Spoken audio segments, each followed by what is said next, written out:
mediation has one main goal: to bring peace where there's been conflict, to bring unity or reunion where there has been disagreement, to build a bridge. It's one thing that I have come to appreciate. What makes me love mediation, what makes me passionate about it, is because mediation actually is a way of life. Or rather, let me put it this way: it can be a way of life. It can be the way you reason that, look, listen, life is not always about if I'm right or if I'm wrong, but actually what is proper, what is good in the circumstances, what the situation deserves. That's what mediation is about.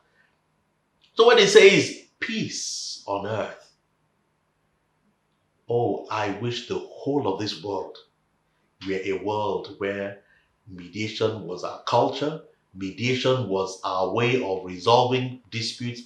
Mediation is a way that dealt with, yes, our relationships. And that's why he says, and goodwill towards all men. One thing that mediation is about is restoring goodwill where it has been lost, and where it has not been lost, trying its best. It may not always be successful, but at least it tries its utmost best. That where goodwill has not yet been lost, it tries to ensure that it is not lost. And so when people come to mediation, one of the things that I try to do as a mediator is to ensure that in my mediation, I try to make the environment one that enables the parties to be at peace, so that I consider it as part of my objectives when I'm with warring parties, that no matter how distraught they are, no matter how at war they are, but that when we are seated in that mediation place, it should be an opportunity to sheath our swords, to hide our weapons, and to deal with each other as men and women of goodwill. Always put yourself in the other person's shoes. Not just me, not just my own problem, but learn to understand the other person. Put yourself in their shoes. It will help to understand, and it will bring a faster resolution of whatever conflict or dispute you may have with them. So, Mediator Yemi, how do I put myself in other people's shoes? Or how do I think about them when they don't even think about me?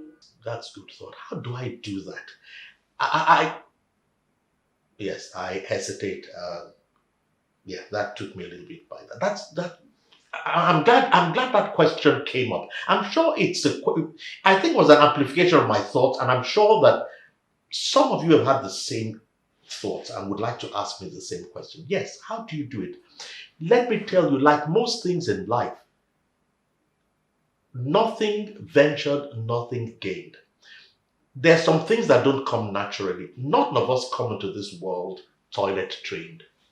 None of us come into this world learning how to eat with cutlery. None of us come into this world with all the graces that we learn, to say please, to say thank you, and so on and so forth. They are learned.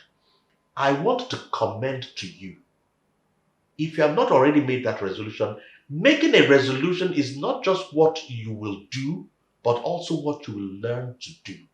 That you will learn, you will make it your priority that whenever I have a situation, we have been taught sometimes, we're told, if somebody offends you, don't talk immediately, count 1 to 10. What are you doing in the 1 to 10? I want to suggest something to you. In that 1 to 10, put yourself in the shoes of the other person.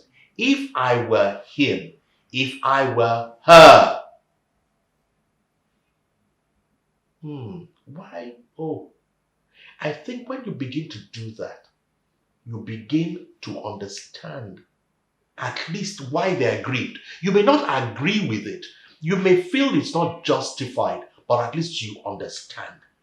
And if you go to my blog site, you find that that's the basis for that tagline that says, now we understand. Now we better understand. Because when I understand how the other side is feeling, then it is easier for me to work with them to find a solution, because hopefully they are also getting to understand how I feel. Oh, and by the way, that is what mediation is about. You see, as I continue in my musings on mediation and I think about it, I realize that this role of the mediator is not just to settle the quarrel, but actually I have a duty to help both sides. I have to guide them tactfully, diplomatically, nicely, skillfully. But one aim is, if I can get either side to appreciate what the other is saying. And the thing is, that way it is easier for us to collaborate to find a solution that works. Is this even practical, Mediator Yemi? How practical is this? Good question. Good question. My thought again. Okay, I'll be honest with you. It's not always practical. It will not always be practical. Sometimes emotions are fraught. Sometimes people are hurt, people are angry, people are sad, people are grieved. But you know what? That is why when we have a mediation, you have two things that must be present. You need a skillful mediator who will help you to bridge that gap of impossibility, will bring you to that ideal. Number two, you need an environment. First of all, there is the emotional environment which is conducive to that mediation, but you also have the mediator's own skills at helping parties to think beyond themselves by carefully questioning them, by carefully probing them, by carefully helping them to explore areas of their thoughts that they have not even thought about before then, but we may be lurking in the background.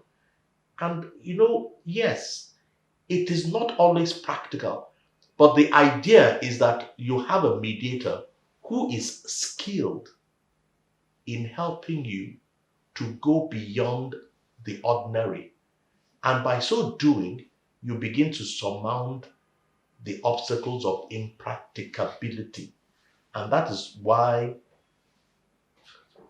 skills training for a mediator is very important.